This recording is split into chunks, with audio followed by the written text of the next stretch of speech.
जैन साधु ब्रह्मचर्य का भंग करे तो हमारा कर्तव्य क्या। इस गंभीर और संवेदनशील विषय को समझने के लिए बहुत विवेक चाहिए। शांति से पूरी बात सुनिए, ऐसी हमारी प्रार्थना है। जिन शासन में ब्रह्मचर्य गुण का सबसे ज्यादा महत्व है, श्री स्थूलभद्र जी ने निर्मल ब्रह्मचर्य पाला तो 84-24 तक वो याद किए जाएंगे। सुदर्शन सेठ, विमल मंत्री आदि श्रावक सिर्फ ब्रह्मचर्य के प्रभाव से इतने महान बने कि देव भी उनके ऊपर प्रसन्न बने थे। अहिंसा, चौर्य, सत्य, ब्रह्मचर्य और परिग्रह, ये 5 महाव्रतों में ये 4 एक तरफ हो और ब्रह्मचर्य दूसरी तरफ हो तो भी ब्रह्मचर्य व्रत का महत्व ज्यादा माना गया है और ब्रह्मचर्य व्रत भंग को महापाप माना गया है। इसलिए पूरे विषय को अलग अलग एंगल से गंभीरता के साथ 8 पॉइंट्स में देखते हैं। बने रहिए इस वीडियो के अंत तक। क्या साधु साध्वी जी भगवंतों के लिए ब्रह्मचर्य के विषय में कोई छूट है? जैन साधु साध्वी जी भगवंतों को बीमारी आदि के कारण से दूसरे आचारों में छोटी मोटी छूट दी जाती है और वो शास्त्रों के अनुसार मंजूर भी है। जैसे कि एकाशना संभव न हो तो अपवाद मार्ग के अनुसार बियाशना किया, रास्ते में एक्सीडेंट हो तो एम्बुलेंस में भी साधुओं को ले जाना पड़े, हॉस्पिटल में एसी में भी रहना पड़े, बेहोशी की हालत में हो तो प्रतिक्रमण नहीं करे वो भी चलाना पड़े, पैरों की हालत एकदम खराब हो जाए तो मोजे पहनने पड़े, बीमार साधु के लिए बोलकर भी कुछ अलग द्रव्य बनवाना पड़े, एटसेट्रा एटसेट्रा। लेकिन ब्रह्मचर्य के विषय में साधुओं के लिए कोई छूट नहीं है। इस ब्रह्मचर्य व्रत में एकदम 100% स्ट्रिक्टनेस रखी गई है। इसके लिए ब्रह्मचर्य के 9 वार्ड जिन शासन के हर साधु साध्वी जी भगवंत को स्ट्रिक्टली फॉलो करना है। इन 9 वार्ड की जानकारी हम ऑलरेडी जैन मीडिया पर एक प्रस्तुति में देख चुके हैं। जो साधु साध्वी जी भगवंत इन 9 वार्ड का पालन नहीं करते उन्हें ऐसा समझ जाना चाहिए कि वे पतन के मार्ग पर है। ऐसा गीतार्थ गुरु भगवंत फरमाते हैं। कोई साधु भगवंत हो, प्रभावक साधु भगवंत हो अथवा तपस्वी साधु भगवंत हो या फिर आचार्य भी क्यों ना हो, यदि विकार भाव उत्पन्न होने के कारण किसी समर्पित साध्वी जी भगवंत को या फिर किसी समर्पित बहन को कहे कि फिजिकल हो सकते हैं, गड़बड़ कर सकते हैं, चिंता मत कीजिए, अथवा ऐसा किसी भी प्रकार का दबाव डाले या ऐसी कोई भी मंशा दिखे, गलत नियत दिखे, तो उन साध्वी जी भगवंत को अपनी और अन्य साध्वी जी भगवंतों की शील की रक्षा के लिए उधर बिल्कुल भी नहीं रुकना है। वो बहन को तुरंत वहां से निकलना है, फिर चाहे वो दीक्षार्थी ही क्यों ना हो।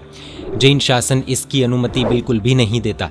तुरंत ऐसे विषय में उनसे ऊपर रहे वडील गुरु भगवंत अथवा गच्छाधिपति को इस विषय में अवगत कराना अत्यंत आवश्यक है। इन शॉर्ट, ब्रह्मचर्य के विषय में कोई छूट नहीं है।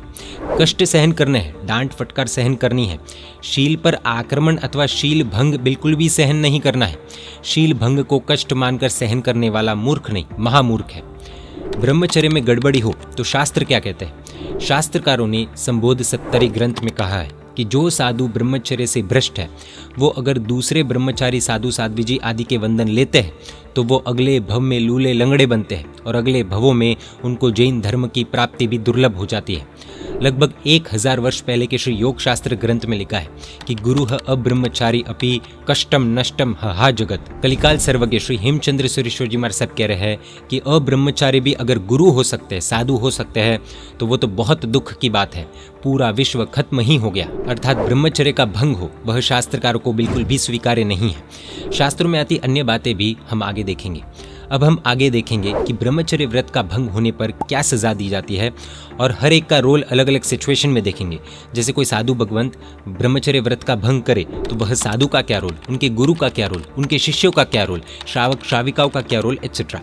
ब्रह्मचर्य व्रत में गड़बड़ होने पर शास्त्रों के आधार पर क्या सजा दी जाती है? जब ब्रह्मचर्य में गड़बड़ी होती है तो नॉर्मली 3 टाइप के केसेस होते हैं। किसी को पता चले या न चले, लेकिन खुद साधु अथवा आचार्य खुद से सच्चे मन से पश्चाताप करके अपने ऊपर रहे गुरु के समक्ष प्रायश्चित कर देते हैं। किसी को पता चलने के बाद फिर पश्चाताप होता है और फिर प्रायश्चित कर देते हैं। पता चलने के बाद भी, एविडेंस होने के बाद भी स्वीकार नहीं करते, स्वीकार करते भी है तो प्रायश्चित नहीं करते। जो भी साधु, गणी, पन्यास, उपाध्याय या आचार्य भगवंत ब्रह्मचर्य के विषय में गड़बड़ करते हैं और स्वीकार करते हैं कि गलती हुई है, उनको जैन धर्म के शास्त्रों के आधार पर सजा दी जाती है। वो सजा यानी कि फांसी, जेल, मारपीट आदि नहीं, लेकिन उससे भी बड़ी सजा प्रायश्चित। प्रायश्चित क्यों बहुत बड़ी सजा होती है वो फिर कभी देखेंगे, लेकिन हाँ, प्रायश्चित ही इसकी कड़ी सजा है। और ब्रह्मचर्य में बड़ी गड़बड़ करने वाले को प्रायश्चित भी बड़ा आता है। वो इस प्रकार हो सकता है, जैसे कि अगर वो आचार्य आदि पद पर विराजमान है तो उनका वो पद ले लिया जाता है, यानी कि कैंसिल कर दिया जाता है। उन्हें सामान्य साधु बनाया जाता है। उनको वापस दीक्षा दी जाती है, यानी कि अगर उनको दीक्षा लिए 20 से 30 वर्ष हो चुके हैं तो भी वो सारे वर्ष 0 कर दिए जाते हैं और वापस नए से दीक्षा दी जाती है। उनके पास अथवा उनके अंडर में शिष्य के रूप में जितने भी साधु साध्वी जी भगवंत हो, जिनकी कोई गलती ना हो, उन्हें दूसरों की निष्ठा में यानी कि दूसरों के अंडर में रखा जाता है। गड़बड़ी करने वाले साधु का व्याख्यान बंद करवाया जाता है। अगर वे कोई बुक्स छपवाते हैं तो बुक्स छपवाना बंद। लोगों से परिचय अथवा कांटेक्ट अथवा बातचीत आदि बंद करवाया जाता है। उनकी निष्ठा में संग, उपदान, चातुर्मास, अंजन, शलाका, प्रतिष्ठा आदि बंद करवाए जाते हैं। तपस्या आदि अलग अलग कड़क प्रायश्चित दिए जाते हैं। उनकी निष्ठा में चल रहे मंदिर, उपाश्रय आदि सारी व्यवस्था किसी अन्य गुरु भगवंत को दी जाती है। कुल मिलाकर उन्हें आइसोलेट कर दिया जाता है और 24/7 365 यानी कि हमेशा उन पर कड़ी नज़र रखी जाती है ताकि वो फिर से ऐसी गड़बड़ी ना करे। इस तरह के अलग अलग प्रायश्चित उनके पापों को धोने के लिए दिया जाता है। जो साधु ब्रह्मचर्य में गड़बड़ी करते हैं उनके वडील आचार्य भगवंत, गच्छाधिपति भगवंत आदि निर्णय करते हैं कि XYZ साधु को कौन सा प्रायश्चित देना। ये प्रायश्चित सभी के लिए समान नहीं होता, लेकिन सिचुएशन के हिसाब से गड़बड़ी कितनी बड़ी है, साधु की योग्यता कितनी है आदि उस हिसाब से होता है। अगर गुरु अपने शिष्य की ममता में होश भुलाकर प्रायश्चित न दे अथवा कम दे अथवा उनके पापों को छुपाने का प्रयास करे तो गुरु भी उतने ही पाप के भागीदार बनते हैं जितना वो गड़बड़ी करने वाले शिष्य। ज्ञानी गुरु भगवंतों द्वारा जानने को मिला है कि श्री महानिशित नाम के आगम ग्रंथ में बताया गया है कि शिष्य साधु हिंसा, झूठ आदि कोई भी पाप करे तो गुरु को वो पाप 4 गुना लगता है। जी हाँ, 4 गुना। और शिष्य साधु ब्रह्मचर्य में कोई भी पाप करे तो गुरु को वो पाप 16 गुना लगता है। Yes, 16 times. गुरु ने अपने शिष्य को बराबर संभाला नहीं, इसी कारण से ये सब हुआ। और इसीलिए गुरु को पहले से ही इतनी केयर रखनी होती है कि जिससे शिष्य ऐसी कोई गड़बड़ ना करे, और अगर कर रहे तो उसे प्रायश्चित देने में कमी नहीं रखनी, वरना तो वो गुरु ही शिष्य के सबसे बड़े दुश्मन बनते हैं। साधु या आचार्य गलती करने के बाद भी स्वीकारे नहीं या गलती को स्वीकारे लेकिन प्रायश्चित न स्वीकारे तो ऐसे कुसाधुओं का क्या करना, ये हम थोड़ी देर के बाद देखते हैं। साधु से या आचार्य से गलती हो गई, उन्होंने वो गलती मान ली और प्रायश्चित कर रहे, तो क्या उन्हें फिर से मौका दिया जाना चाहिए? तो सावधान, हर एक जैन को, नॉन जैन्स को भी खास बता देते हैं कि ब्रह्मचर्य में बड़े पाप करने वाले ऐसे भी साधु की निंदा करने का हमें कोई अधिकार नहीं है, उनका तिरस्कार करने का हमें कोई राइट नहीं है। अरे रे, साधु होकर ऐसा पाप कर बैठा है तो वो तो घटिया आत्मा है, ऐसा बिल्कुल भी नहीं मानना है। हमें पता है शायद ये बात सभी को हजम नहीं होगी, इसलिए पहले आप पूरी बात विवेक के साथ सुन लीजिए, फिर आप निर्णय कर सकते हैं। पहले हम 5 उदाहरण देखते हैं। तीर्थंकर परमात्मा नेमिनाथ के सगे भाई रहनेमी मुनि ने गिरनार की गुफा में कौशक ध्यान के वक्त कैसा पाप किया था वो पता है ना। राजीमती जी, जिनकी नेमिनाथ प्रभु से शादी होने वाली थी, यानी कि रिश्ते में भाभी होने वाली थी, वो शादी हुई नहीं और फिर होने वाली भाभी दीक्षा लेकर साध्वी जी बने, अर्थात पहले भाभी का रिश्ता, अर्थात भाभी यानी कि माँ समान, और अब करंट सिचुएशन में वे साध्वी जी हैं। वो बारिश से बचने के लिए गुफा में प्रवेश कर चुके थे। उनको देखकर रहनेमी मुनिराज को वासना जगी, भोग सुख की मांग की। ये तो अच्छा हुआ कि साध्वी जी भगवंत ने उनको एकदम कड़क हित शिक्षा दी, कड़वे वचन भी सुनाए, तब उनका दिमाग ठिकाने आया और नेमिनाथ प्रभु के पास जाकर पैरों में पड़कर क्षमा मांगी, आंसू बहाए, गलती मानी, वापस दीक्षा ली। ये था उनका प्रायश्चित और उसी भव में वे मोक्ष भी गए। श्री स्थूलभद्र जी के बंधु मुनि सिंह गुफावासी मुनि वेश्या को देखकर उसके रूप में मोहित हो गए। उसका सुख पाने के लिए चातुर्मास में नेपाल तक विहार करके चले गए। घोर हिंसा की, वहां के राजा के पास से रत्न कंबल लाकर वेश्या की इच्छा के अनुसार उसे दे दिया और बदले में उसका देह सुख चाह। स्थूलभद्र आचार्य द्वारा प्रतिबोध पाई हुई वेश्या ने उनको प्रतिबोधित किया और मुनि को पश्चाताप हुआ। गुरु के पास जाकर प्रायश्चित किया। वो देवलोक में गए क्योंकि वो प्रायश्चित से सच्चे साधु बन चुके थे। नंदीशेन मुनि ने दीक्षा छोड़ी, 12 साल वेश्या के साथ संसार सुख भोगा। आखिर उनको भी वापस वैराग्य जगा, वापस दीक्षा ली और अभी देवलोक में है। ये तो सैनिक राजा के बेटे थे, प्रभु महावीर के ही शिष्य थे, फिर भी उन्होंने इतनी बड़ी गलती कर दी थी, तो भी वापस दीक्षा लेकर आत्मा का कल्याण कर ही लिया। अषाढ़ा भूति मुनि 2 नटड़ी यानी कि एक्ट्रेस अथवा डांसर इनके रूप में पागल बने। आचारांग आदि 11 अंग के ज्ञानी ऐसे यह मुनि ने दीक्षा छोड़ी, संसार सुख भोगा, लेकिन कुछ समय के बाद उनको भी वैराग्य आया। उनको तो दीक्षा लेने से पहले ही नाटक यानी कि ड्रामा करते करते केवल ज्ञान हो गया। दूसरे 500 राजकुमारों को भी उन्होंने दीक्षा दिलवाई। अरण्यक मुनि ने साधु जीवन के नियमों का पालन करने में असमर्थ होने से किसी रूपवान स्त्री के चक्कर में फंसकर दीक्षा छोड़ी। उनके पीछे उनकी माता साध्वी जी पागल बनी माँ को देखकर अरण्यक को पश्चाताप हुआ, वापस दीक्षा ली, अनशन करके देवलोक में गए। लगभग ये कथाएं हमने कवर की ही है, लेकिन अच्छा हुआ कि उस जमाने में मीडिया अथवा सोशल मीडिया नहीं था, वरना मीडिया तो रहनेमी सिंह गुफावासी नंदीशेन अषाढ़ाभूति अरण्यक आदि मुनियों की पूरी समाज में बेइज्जती करवाने का ही काम करते। इतना ही नहीं, उनके गुरु यानी कि भगवान महावीर स्वामी को भी मीडिया वाले शायद नहीं छोड़ते। जैसे आज गलत काम करने वाले संतानों के माता पिता को भी झपट में ले लिया जाता है। खैर, अब जैन धर्म की निष्पक्षता यानी कि अनबायस्डनेस देखिए। जैन धर्म में अभी बताए गए इन पांचों आत्माओं के पाप को तो पाप ही कहा है, लेकिन पाप करने वाली आत्माओं को अधम अथवा घटिया आत्मा नहीं कहा है, बल्कि इन्हें तो महापुरुष कहा है, पूजनीय कहा है, क्योंकि वो सच्चा प्रायश्चित करके सुधर गए थे। ये सभी महापुरुषों के तो सज्जाए के द्वारा गुण गाए जाते हैं, रोज इन्हें याद किया जाता है। अजैनों में भी वालिया लुटेरा वाल्मीकि ऋषि बने और रामायण के प्रसिद्ध रचनाकार भी बने। अब उनको लुटेरा मानकर धिक्कारा नहीं जाता, तिरस्कार नहीं किया जाता, बल्कि ऋषि मानकर पूजा जाता है। इसलिए तो हम कहते हैं कि सुबह का भूला अगर शाम को घर वापस लौट आए तो उसे भूला नहीं कहते। बड़ी गलतियां करने के बाद भी अगर व्यक्ति सच में पश्चाताप करके सुधर जाता है तो उसे घटिया आत्मा, अधम व्यक्ति आदि नहीं कहते। Every saint has a past and every sinner has a future. साधु या आचार्य ने ब्रह्मचर्य में गड़बड़ी कर दी, गलती का एहसास है, सच्चे प्रायश्चित के लिए भी तैयार है, और गलती पकड़ी भी गई तो समाज को, श्रावक श्राविकाओं को क्या करना? श्रावक श्राविकाओं के पास दो ऑप्शंस हैं, सुधार, प्रचार। हमारे परिवार में युवा लड़के लड़कियां होंगे ही। मान लेते हैं कि हमारे परिवार के किसी सदस्य ने ब्रह्मचर्य के विषय में ही कोई छोटी बड़ी गड़बड़ी कर दी। युवानी की उम्र ही ऐसी होती है कि व्यक्ति फिसल जाता है, सावधानी न रखे तो गड़बड़ हो जाती है। अब परिवार के जिम्मेदार व्यक्ति होने के नाते हम क्या करेंगे?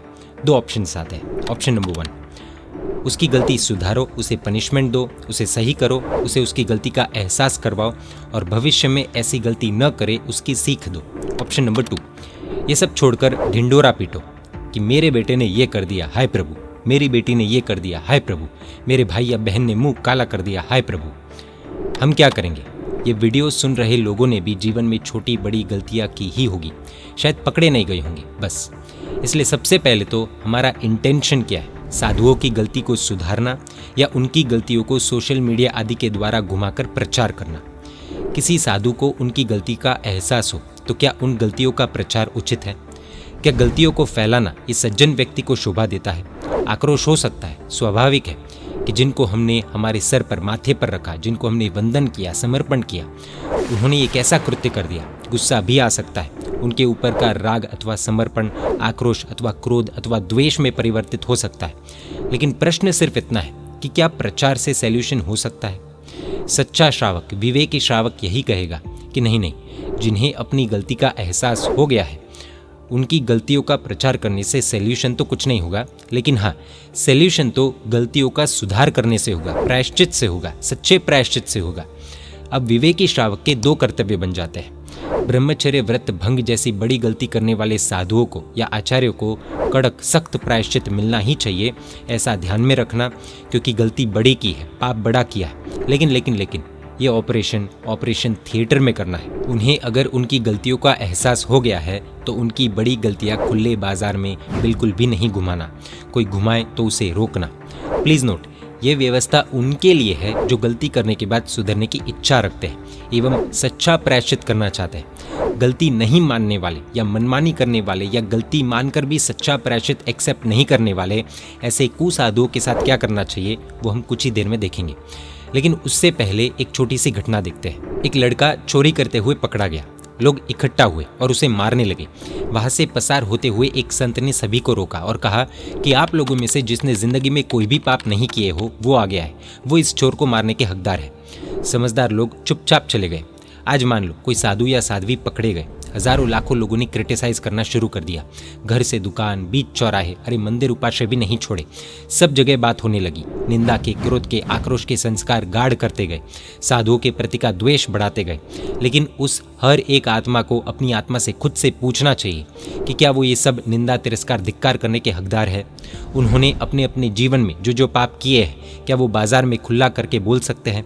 अपने मन से भी अब तक जो भी गंदे गंदे विचार किए, किसी पुरुष या किसी स्त्री के बारे में गंदा विचार किया हो, मोबाइल में देखा हो, ये सब समाज में खुला हो जाए तो क्या उसके लिए वो वर्ग तैयार है? जिंदगी में एकांत, अंधेरा, खराब निमित्तों का सहारा लेकर जो काली करतूतें वो कर चुके हैं, क्या वो सब खुला करने के लिए तैयार है? जो लोग इसके लिए तैयार नहीं हैं वे दूसरे पापियों की निंदा करने के अथवा दूसरे पापियों के पापों को बाजार में फैलाने के हकदार कैसे हो सकते हैं? जब स्वयं परमात्मा ने अपनी अनेक पूर्व के भवों में पाप किए हैं तो हम क्या चीज़ है? ऐसा कोई भी व्यक्ति नहीं मिलेगा जिसने पाप नहीं ही किए हो। जिन शासन में श्रावक श्राविकाओं को साधु साध्वी जी भगवंतों के माता पिता कहा गया है। यदि बच्चे को पेट में अपेंडिक्स की गांठ हो जाए तो माता पिता क्या करेंगे? ऑपरेशन करवाकर वो गांठ निकलवाएंगे, बच्चे को स्वस्थ करेंगे, लेकिन उसके ऊपर धिक्कार, तिरस्कार नहीं करेंगे। ठीक ऐसे ही श्रावक श्राविका की संतान ऐसे साधु साध्वी जी से गलती हो गई, आत्मा में गांठ हो गई, तो उसका ऑपरेशन यानी कि उनको व्यवस्थित सच्चा प्रायश्चित। बस श्रावक श्राविका का यही कर्तव्य है कि संतानों को यानी कि गड़बड़ करने वाले महात्माओं को परफेक्ट प्रायश्चित मिले, उससे उनकी ये गड़बड़ी अथवा पाप नाम की गांठ निकल जाए और उनकी आत्मा स्वस्थ हो जाए। माता पिता के नाते यही श्रावकों का कर्तव्य है। प्लीज़ प्लीज़ प्लीज़ ऐसा मत सोचिएगा कि हम किसी की गलतियों को छुपाने के लिए कह रहे हैं। गलतियाँ छुपाना बहुत बड़ा अपराध हो जाएगा, लेकिन गलतियाँ सही करनी हो, सुधारनी हो तो सुधार करना चाहिए या प्रचार, वो हमें तय करना होगा। यदि प्रचार भी करना हो तो उस जगह करना चाहिए जहाँ सुधार हो। जैसे एक बेटी के पेट में इन्फेक्शन हुआ तो उस इन्फेक्शन का प्रचार माँ डॉक्टर के पास जाकर करेगी, क्योंकि उधर इसका सॉल्यूशन होगा, ना कि पूरे नगर में ढिंडोरा पिटवाएगी कि हाय प्रभु मेरी बेटी के पेट में इन्फेक्शन हो गया। यानी कि प्रचार भी उधर करना है जहाँ सुधार हो सके। इसलिए ऐसा नहीं सोचना है कि गलतियों को छुपाना है। यदि कोई मुनि भगवंत हो या आचार्य भगवंत भी क्यों ना हो, यदि ब्रह्मचर्य में गड़बड़ी होती है तो उन्हें कड़क प्रायश्चित दिया ही जाना चाहिए। शास्त्रों में जो भी प्रायश्चित आता है अथवा परंपरा में जो भी प्रायश्चित आता है वो देना ही चाहिए, उनकी शुद्धि होनी ही चाहिए। जिन शासन के साधु भगवंत अपवित्र रहे, शुद्ध न बने, वो तो किसी को भी सहन नहीं करना चाहिए, क्योंकि शासन साधु भगवंतों से चलने वाला है और उनमें ही गड़बड़ी होगी तो सब कुछ खत्म हो जाएगा। इसलिए कड़क एक्शन तो होना ही चाहिए, फिर वो कितने ही बड़े तपस्वी क्यों ना हो, प्रभावक क्यों ना हो, ज्ञानी क्यों ना हो या फिर आचार्य ही क्यों ना हो। साथ ही गड़बड़ी करने वाले साधु हो या आचार्य, उन्हें इस पूरी कड़क व्यवस्था में आना ही पड़ता है। वे अपने मन मुताबिक कोई भी गुरु के पास प्रायश्चित लेकर बोल नहीं सकते कि गलती हो गई, प्रायश्चित ले लिया, सब क्लियर हो गया। उनके कोई अंधभक्त हो और वो भी अगर मनमानी करे तो दोनों दुर्गति के द्वार पर खड़े हैं, ऐसा समझना चाहिए। ये बिल्कुल भी स्वीकार्य नहीं है और जिन शासन की पवित्रता के लिए खतरा भी है। खुद का प्रायश्चित खुद नहीं ले सकते और मनमानी से भी नहीं ले सकते। मनमानी क्यों करनी है? इसके पीछे एक ही कारण हो सकता है कि ये गड़बड़ी फिर से करनी है। साथ ही जिनके खुद के ठिकाने नहीं है उनसे भी प्रायश्चित लेकर मनमानी नहीं कर सकते हैं। यदि कोई साधु हो या आचार्य हो जिनसे ब्रह्मचर्य में गड़बड़ हो गई है, लेकिन वो ये गलती मानने को तैयार ही न हो, अथवा गलती तो माने लेकिन सच्चा प्रायश्चित लेने के लिए तैयार न हो और लोगों की संग की आंखों में धूल झोंकने के लिए जो अपने मन में आए वो करे, अथवा अपने हिसाब से किसी के भी पास झूठा प्रायश्चित ले ले, अथवा खुद ही माफी मांग कर खुद ही खुद को माफ कर दे, तो ऐसे में समाज को क्या करना चाहिए? प्रबुद्ध विवेकी श्रावक वर्ग को क्या करना चाहिए? प्रबुद्ध विवेकी श्रावक वर्ग की प्रथम कोशिश तो यही होनी चाहिए कि वे महात्मा अपनी गलती को स्वीकार करे और जैसे हमने अभी देखा उस तरह शास्त्रीय व्यवस्था अनुसार जो अंधभक्तों को नहीं बल्कि अधिकांश शासन प्रेमी श्रावक वर्ग को स्वीकार्य हो, ऐसे सद्गुरु भगवंत, आचार्य भगवंत अथवा फिर गच्छाधिपति भगवंत की निष्ठा में प्रायश्चित कर अपनी आत्मा की शुद्धि करे। लगभग तो महात्मा अपनी गलती स्वीकार कर ही लेते हैं और सच्चा प्रायश्चित कर ही लेते हैं, लेकिन मान लेते हैं कि अनेकों कोशिशें करने के बाद भी कोई ऐसा हो जो स्वीकार ही न करे, अथवा स्वीकार तो करे लेकिन अपनी इच्छा अनुसार जो मन में आए वो करे, तो फिर ऐसे साधुओं को लक्ष्मणा साध्वी जी के जीवन से समझाना चाहिए कि अपनी गलती को शुद्ध रूप से न स्वीकारना उन्हें कितना भारी पड़ सकता है। 80-24 तक भटकने की कर्म सत्ता ने लक्ष्मणा साध्वी जी को सजा दी थी। समाज को, श्रावक श्राविकाओं को ऐसे कुसाधुओं को बिल्कुल भी प्रोत्साहित नहीं करना चाहिए। साथ ही ऐसे कुसाधु अथवा कुआचार्य समाज के लिए, समाज की माता बहनों के लिए बहुत बड़ा खतरा होते हैं। वो अगर मनमानी कर रहे हैं तो उसके पीछे का आशय यही हो सकता है कि वो फिर से गड़बड़ी करना चाहते हैं। उन्हें किसी भी उपाश्रय में जगह नहीं मिलनी चाहिए। साथ ही शक्तिवान श्रावक वर्ग को आगे आकर दबाव बनाकर भी उन्हें वडील आचार्य भगवंत अथवा गच्छाधिपति के अंडर में स्ट्रिक्टली रखवाना चाहिए। मान लो वो बिल्कुल भी न माने तो फिर अंत में एक बड़े स्तर पर पूरी तरह से उनका बहिष्कार करना चाहिए, यानी कि बॉयकॉट कर देना चाहिए, उन्हें संग बाहर कर देना चाहिए। क्योंकि ऐसे साधु जो अपनी गलती ही न माने वो फिर समाज की सभी बहन बेटियों के लिए खतरा बन सकते हैं। गलती नहीं मानना या फिर गलती मानना लेकिन प्रायश्चित नहीं लेना, यानी कि वो फिर से ऐसा कृत्य करना चाहते। और ऐसे कुसाधुओं का समर्थन करने वालों को समझना चाहिए कि कल उनके घर की माँ बहन बेटी भी उस कुसाधु का शिकार हो सकती है। जो साधु अथवा आचार्य वासना के गुलाम होते हैं वे यदि वासना की आग में से बाहर नहीं निकल पा रहे तो उन्हें तो साधु वेश का ही त्याग कर देना चाहिए। लेकिन हाँ, अपनी गलती को स्वीकार नहीं करने वाले ऐसे सफ़ेद वेश में काले कारनामे करने वाले कुसाधु को देखकर ये नहीं सोचना है कि सभी गुरु भगवंत ऐसे ही होते हैं। ये बहुत ही गलत सोच है। समाज में कई लोग ऐसे होते हैं जो अपराध करते हैं, लेकिन इसका मतलब ये नहीं है कि सारा का सारा समाज अपराधी है। एक व्यक्ति या कुछ व्यक्तियों के अपराध के कारण जनरलाइज नहीं करना है, एकांत नहीं पकड़ना है। ये सोच व्यक्ति को धर्म से दूर करती है। एक व्यक्ति की गलती से धर्म गलत नहीं हो जाता। प्लीज अंडरस्टैंड, उसका कृत्य गलत है, धर्म गलत नहीं है। धर्म ने उसे वह कृत्य करने की अनुमति नहीं दी है, इसलिए धर्म को द्वेष की नज़र से बिल्कुल भी नहीं देखना चाहिए। अब यदि कोई साधु अथवा आचार्य गड़बड़ी करे और वो मनमानी करे एवं उनका अंध भक्त वर्ग ये गलती हुई है ऐसा स्वीकार ही न करे, उल्टा डिफेंड करे कि आप हमारे गुरु को बदनाम कर रहे हो, तो क्या करना चाहिए? यदि कोई साधु या आचार्य की ब्रह्मचर्य की गड़बड़ी को उनका अंध भक्त वर्ग सुधारता नहीं बल्कि गलतियों को छुपाता है, डिफेंड करता है, उन्हें बचाने की कोशिश करता है, अथवा गलती होने के बावजूद ये कहे कि इनकी कोई गलती नहीं है और किसी अन्य की बदनामी करता है, तो ये भक्त सच्चे श्रावक नहीं है बल्कि अंध भक्त है या फिर शायद कम भक्त है। इस तरह गलतियों को छुपाना यानी कि उन गलतियों को बढ़ावा देने जैसा है। हमें लगता है यह वर्ग उन गड़बड़ करने वाले साधु या आचार्य की आत्मा का सबसे बड़ा शत्रु है और जिन शासन के लिए सबसे बड़ा खतरा, क्योंकि भविष्य में ऐसी गड़बड़ी के लिए वो दरवाज़ा खुला रख रहे हैं। ऐसे व्यक्तियों से समाज को बिल्कुल भी डरना नहीं चाहिए बल्कि उन्हें आड़े हाथ लेना चाहिए, क्योंकि इस अंधभक्त वर्ग के कारण पूरा जिन शासन बदनाम होता है, पूरी श्रमण व्यवस्था बदनाम होती है। इन्हें पहले वार्निंग्स देनी चाहिए और फिर भी यदि गुंडागर्दी करे अथवा मनमानी करे तो फिर अंत में हमारी बहन बेटियों की एवं साध्वी जी भगवंतों की शील की रक्षा के उद्देश्य से इन एक एक अंध भक्त का, कुसाधु का, फिर वो चाहे आचार्य के पद पर ही क्यों ना हो, इनका भरपूर प्रचार करके पूरे समाज के सामने इस अंध भक्त वर्ग को एवं ऐसे कुसाधु को, ऐसे नकली आचार्य को समाज में बहन बेटियों की शील की रक्षा के उद्देश्य से, साध्वी जी भगवंतों की शील की रक्षा के उद्देश्य से एक्सपोज करना चाहिए, क्योंकि ये गिरोह मिलकर जिन शासन की पवित्रता की कब्र खोद रहे। ऐसे कुसाधुओं के अथवा कु आचार्यों की निश्रा में यानी कि अंडर में रहे साधु साध्वी जी भगवंतों को अथवा दीक्षार्थियों को क्या करना चाहिए? शांत सुदारस की गाथा है, परिहरणीयो गुरु अविवेकी, अर्थात अविवेकी गुरु को छोड़ देना चाहिए। जो कुगुरु भक्त वर्ग को फंसाते हो उन्हें छोड़ देने में ही भला है। अंगार मर्दक आचार्य की भी घटना आती है। 500 शिष्यों को पता चला कि उनके गुरु तो अभवी है और 500 शिष्यों ने उनको छोड़ दिया था, अपने गुरु को छोड़ दिया था। अर्थात जिन शासन में ऐसा कोई एकांत नहीं है कि जिनको समर्पित हो गए उनसे इस तरह की बड़ी गड़बड़ी होने के बाद वो स्वीकारे नहीं और मनमानी करे तो भी उनको समर्पित रहना ही जी नहीं। नाव डूबने वाली है अथवा नाविक नाव डुबाने वाला है, ये पता होने के बाद भी उस नाव में सवार होना बेवकूफ़ी है। ऐसे कुसाधु की निशा में रहे सभी साधु साध्वी जी भगवंतों को पहले तो उन्हें अपनी गलती का एहसास करवाना चाहिए, लेकिन नहीं माने तो तुरंत वो कुसाधु का या फिर वो नकली आचार्य का बहिष्कार कर देना चाहिए, उनकी आज्ञा से बाहर निकलना चाहिए। जिन शासन के माता पिताओं ने कितने विश्वास के साथ अपने कलेजे के टुकड़े को जिन शासन को सौंपा है, सभी साधु साध्वी जी भगवंतों के एवं दीक्षार्थियों के माता पिताओं पर क्या गुजरेगी, इसलिए उनके विश्वास को बरकरार रखने की जिम्मेदारी भी सबकी होती है। ऐसे साधु साध्वी जी भगवंतों को अथवा दीक्षार्थियों को समर्पण के नाम से अंधभक्ति नहीं करनी चाहिए। जहाँ इस तरह से ब्रह्मचर्य की गड़बड़ी से प्रभु की आज्ञा का भंग होता है और मनमानी होती है, वहाँ एक क्षण भी रुकने जैसा नहीं है। उनकी आज्ञा में से निकलकर संविघ्न गीतार्थ गुरु भगवंत की आज्ञा में जाना चाहिए। बिना किसी की आज्ञा में रहना उचित नहीं है, इसलिए ये व्यवस्था भी तुरंत कंपलसरीली कर लेनी चाहिए। जिन शासन की अद्भुत व्यवस्था है, साधु साध्वी जी भगवंतों को किसी न किसी की आज्ञा में रहना ही है और आचार्य भगवंतों को भी रहना है और गच्छाधिपति के ऊपर तो संग है ही।